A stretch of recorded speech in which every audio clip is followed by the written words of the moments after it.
Bien, entonces vamos a hablar acerca del sistema de control interno. Lo primero que vamos a ver es qué es un sistema de control interno.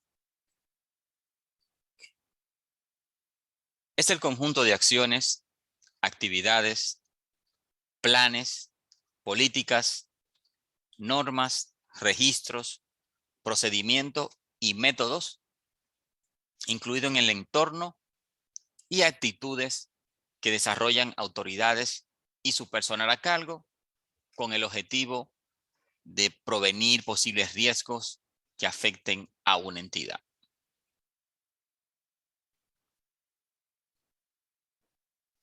¿Cómo debe ser estructurado un sistema de riesgo? Vamos a ver esto.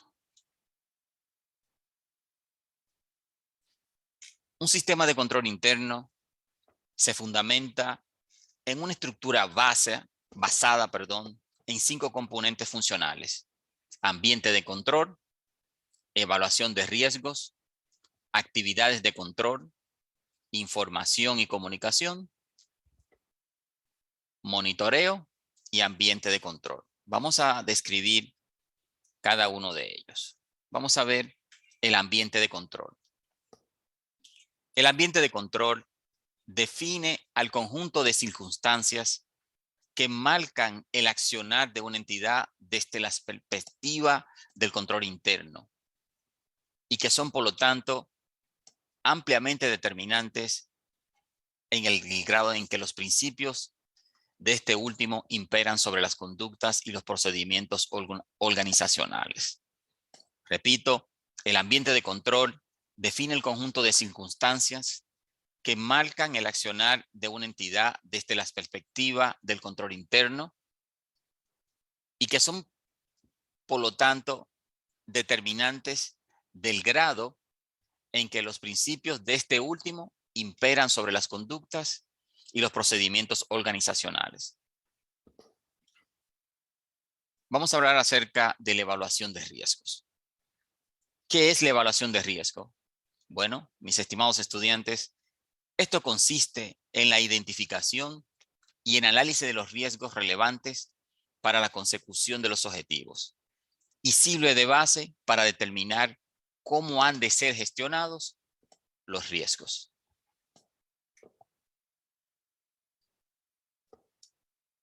Actividades de control.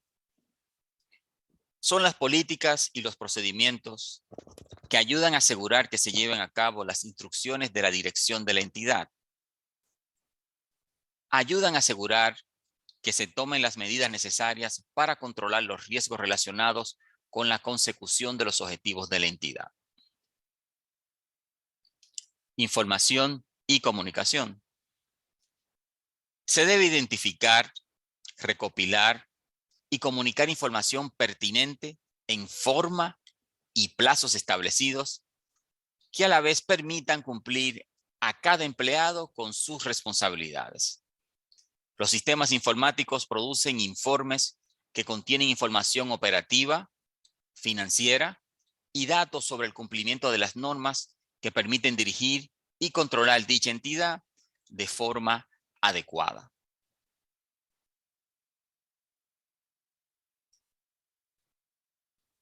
Supervisión. Es lo mismo que el monitoreo.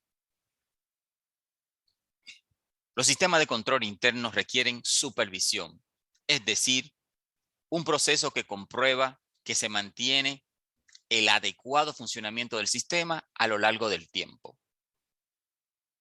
Esto se consigue mediante actividades de supervisión continuada, evaluaciones periódicas o una combinación de ambas cosas.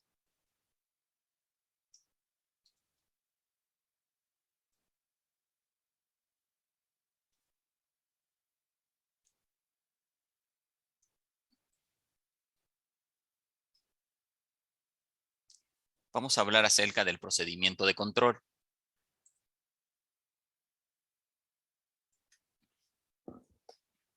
El procedimiento de control es la función administrativa que consiste en medir y corregir el desempeño individual y organizacional para asegurar que los hechos se ajusten a los planes y objetivos de la empresa.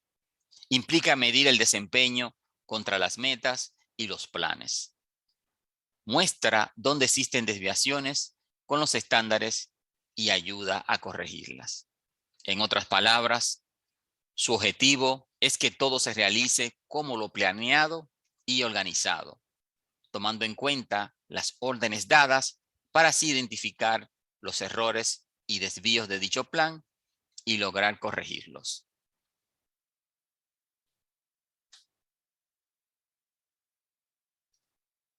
Los objetivos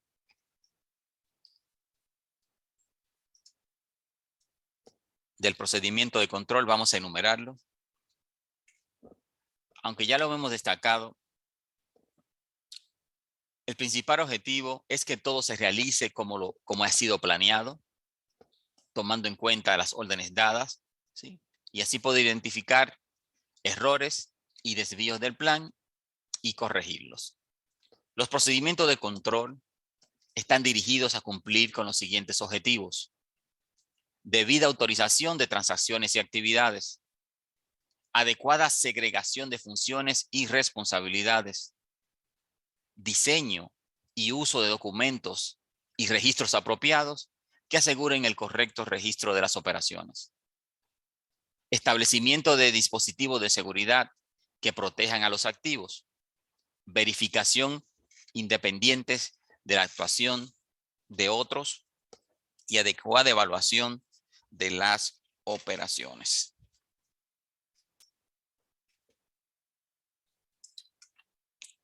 Vamos a ver cuál es su importancia.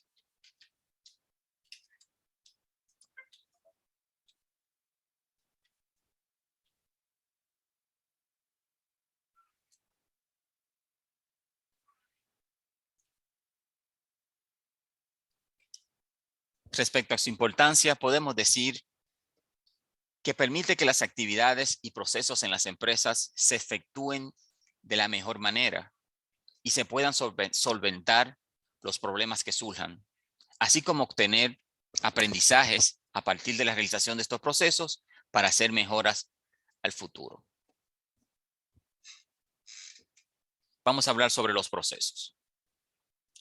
Para ejercer el procedimiento de control en una organización, y sin importar qué se va a controlar, existen 3 pasos o procesos básicos que son: establecimiento de normas, parámetros y métodos.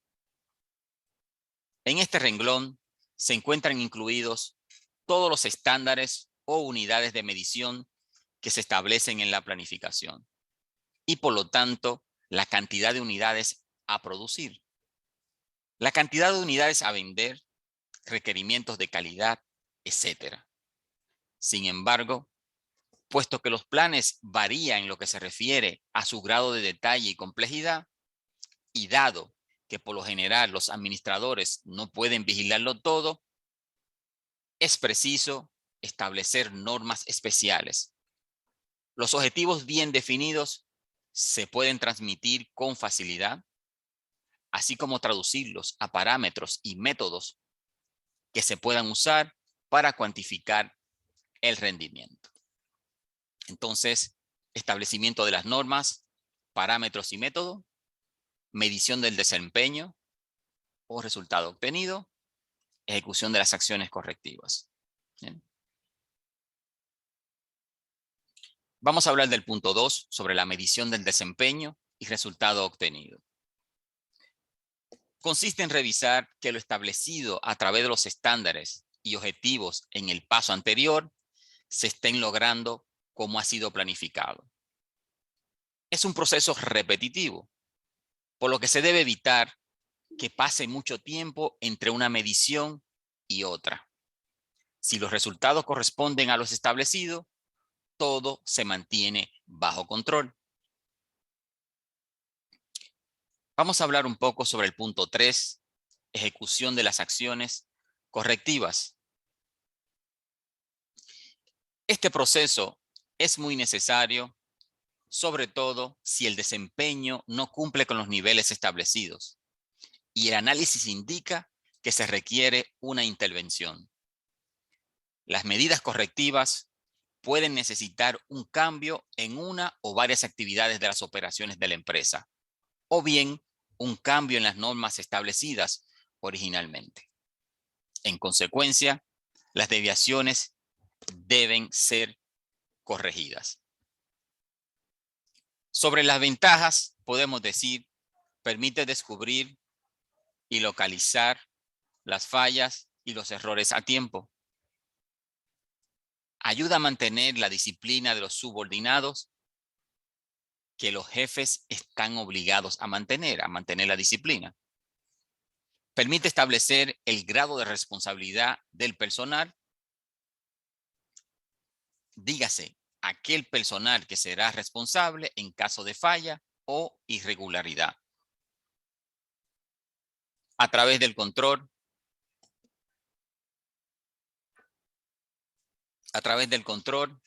los funcionarios o directivos se mantienen permanentemente informados de todo lo que acontece en la institución. Vamos a hablar de las etapas, en donde tenemos establecimiento de estándares, medición de los resultados, corrección y retroalimentación. Vamos a detallarlas una por una. Establecimiento de estándares. Un estándar es una unidad de medida que sirve como modelo o patrón sobre el cual se efectúa el control y son el parámetro sobre el que fijamos los objetivos de la empresa. Medición de los resultados. En esta etapa se miden los resultados contra los que se están ejecutando, aplicando unidades de medida que deben de ser definidas según los estándares establecidos con anterioridad. Para llevar a cabo lo anterior es necesario apoyarnos en los sistemas de información de la empresa. Y para que el proceso de control resulte efectivo, la información que obtengamos debe ser totalmente confiable y oportuna, que fluya por los canales idóneos de la comunicación. Corrección. Es cuando detectamos alguna falla en el proceso y debemos verificar dónde está el mal, cómo se produjo, quién es el responsable y así tomar las medidas de correcciones pertinentes. La retroalimentación no es más que el proceso mediante el cual la información que se obtiene en el control se ajusta al sistema administrativo con el paso del tiempo. Esto dependerá muy en gran medida de la calidad de la información que se obtenga para que la retroalimentación surta efecto en el proceso y en las actividades. Vamos a hablar acerca ahora de la clasificación, donde tenemos, según la oportunidad con que se practica, de acuerdo a la cobertura de la materia que se controla, de acuerdo a la forma de operar, de acuerdo con el tiempo de práctica, finalmente, de acuerdo a la relación que existe entre el organismo y quienes ejecutan el control. Según la oportunidad que se practica, previo o a priori, es cuando el control se realiza antes que la acción se cumpla. Este tipo de control suele ser criticado, ya que dicen que le resta dinamismo a la acción y le quita iniciativa a las personas. Posterior es cuando el control se realiza después de que la acción se haya cumplido. Este control se basa en un conjunto de normas que el personal debe conocer, aceptar y respetar, y además estén dispuestas a cumplirlas. Si el personal sabe que lo van a controlar, hace que se realicen mejores las labores. Esto produce un efecto dinámico y ágil. De acuerdo a la cobertura de la materia que se controla, podemos decir que es total. Sobre esto, este tipo de control se aplica a toda la materia, a todos los actos, hechos y personas. Selectivos. Este control se aplica únicamente a una parte de la materia, hechos, actos y personas. Esta forma es de bajo costo y debe ser sorpresivo, es decir, las personas no se enteren que lo están controlando. De acuerdo a la forma de operar, tenemos automático. Este control se efectúa por sí solo a través de máquinas computarizadas y programas automatizados. Por resultados, control realizado después de que la operación termina. De acuerdo con el tiempo de práctica, tenemos permanente, control que se ejerce todo el tiempo que dura la actividad de un servicio. Intermitente es un control que se ejerce en intervalos regulares, ejemplo, cada 4 horas, e irregulares, ejemplo, cada semana y luego de cada mes, etc. De acuerdo a la relación que existe entre el organismo y quienes ejecutan el control, vamos a tener el control interno, el control que es practicado por funcionarios que pertenecen al propio organismo u organización. Externo es el control practicado por personas ajenas al organismo.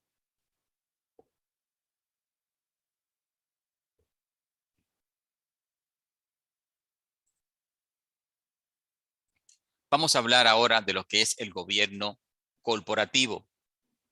El gobierno corporativo es un conjunto de normas, sistemas, procesos y prácticas que se aplican para controlar y dirigir el funcionamiento de una empresa.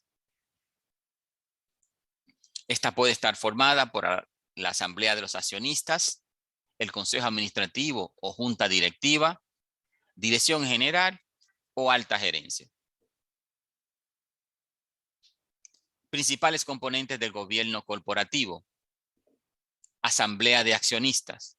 Ante todo, la asamblea de accionistas está integrada por personas o entidades que tienen su capital invertido en la empresa, dígase dinero. Por esa razón, analizan y evalúan los rendimientos y los riesgos de las inversiones que realiza la empresa. Es el organismo superior en el control y decisión y toma de decisiones de las inversiones, dado que tiene como propósito principal proteger los intereses de los accionistas.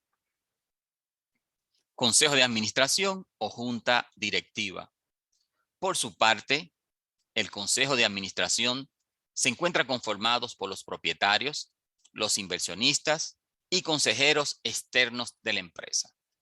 Su función principal es determinar las estrategias que se deben seguir. Además, se encarga de supervisar las acciones del grupo directivo de la organización para lograr alcanzar los objetivos propuestos. Dirección general o alta gerencia.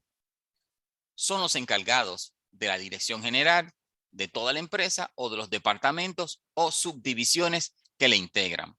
Por ello, deben establecer los objetivos de la organización, promover la comunicación eficaz, motivar a los trabajadores y fomentar la cultura empresarial.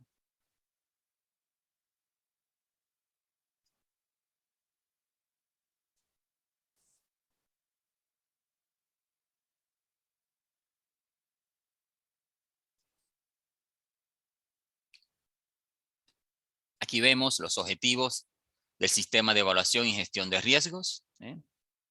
Tenemos la planificación, eliminar y evaluar. Principios y directrices de la gestión de riesgos, identificar y evaluar oportunidades y amenazas y reaccionar ante ellas. Mejorar su eficacia operativa mediante la gestión de riesgos proactiva. Mejorar la prevención de pérdidas. Aplicar un mejor conocimiento de los reglamentos sobre la salud, seguridad y medio ambiente. Mejorar la resistencia de sus operaciones al afrontar desafíos de cualquier tipo.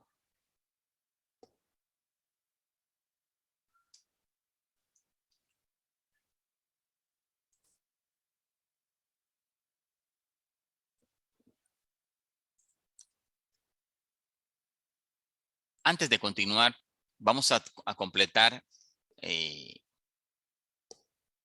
lo que articula las normas del gobierno corporativo. La toma de decisiones que tiene que ver con la dirección estratégica general de la empresa y sus políticas corporativas. Esas son las normas que articula el gobierno corporativo. Los mecanismos de control sobre el correcto desempeño de la dirección ejecutiva y la implementación del plan estratégico aprobado. El cumplimiento normativo, el cual es el establecimiento de las políticas y procedimientos adecuados para garantizar que tanto la empresa como sus directivos, empleados y terceros cumplan con el marco regulatorio y normativo aplicable. Las relaciones entre los principales órganos del gobierno de la compañía, así como los derechos y deberes de cada uno de ellos, dependen o sobrecaen sobre el Consejo de Administración, Junta Directiva y accionistas.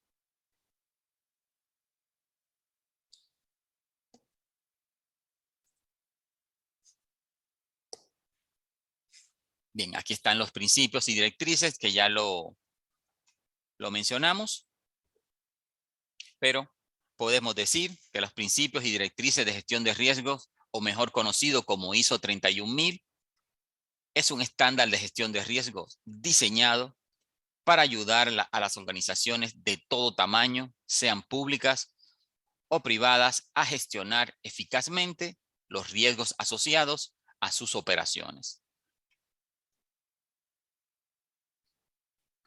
Aplicamos los principios y directrices de gestión de riesgos de ISO 31000 con el fin de permitirle identificar y evaluar las oportunidades y amenazas relacionadas con ellos, mejorar su eficacia, mejorar la prevención de pérdidas, aplicar un mejor conocimiento, mejorar la resistencia. ¿Sí?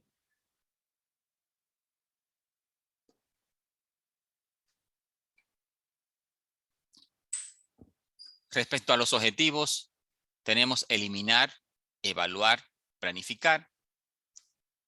En eliminar, tratamos, valga la redundancia, de eliminar los factores de riesgos que puedan suprimirse fácilmente. Evaluar los riesgos que no se puedan eliminar de forma inmediata, o sea, evaluar los riesgos que no se puedan eliminar de forma inmediata.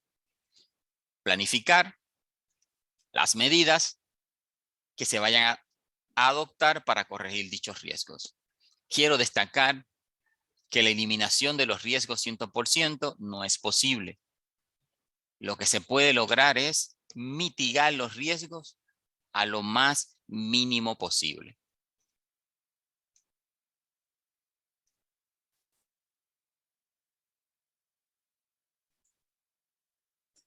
La evaluación de riesgos consiste principalmente en examinar detalladamente las condiciones de trabajo que pueden causar daños a las personas. Esta evaluación será realizada por personal calificado, es decir, aquel que tenga la formación requerida en la normativa, que sean trabajadoras o trabajadores designados por la empresa o formen parte del servicio de prevención propio o ajeno. Bien, entonces estamos viendo en pantalla lo que es el flujo que deben de seguir las empresas para implementar una gestión integral de riesgos. Vamos a ver eso. Número 1, identificación de los riesgos. El objetivo de la identificación del riesgo es conocer los sucesos que se pueden producir en la organización y las consecuencias que puedan tener sobre los objetivos de la empresa. Evaluación de los riesgos. Una vez que los riesgos han sido identificados y evaluados, los pasos subsiguientes serán para prevenir que ellos ocurran, proteger contra ellos o mitigar sus consecuencias y así ser más programático. Definir las actividades de control. Son las políticas y procedimientos que ayudan a asegurar que se cumplen las respuestas a los riesgos evaluados por la dirección. Elaborar planes de acción. Es la estrategia compuesta por diferentes actividades con el propósito de mitigar la asociación a controles y eventos en el ciclo de vida del riesgo. Capacitación y comunicación. Se debe de preparar y comunicar información pertinente en forma y plazos establecidos, lo que permitirán a los empleados cumplir con sus responsabilidades. Monitorear las actividades. Es la vigilancia continua que da como resultado la conciencia del estado de los que los controla y las actividades de la organización. Establecer planes de mejora continua. Es la actividad de analizar los procesos que se usan dentro de una organización o administración, revisarlos y realizar adecuaciones para minimizar los errores de forma permanente. Por su atención, mis estimados estudiantes, muchísimas gracias.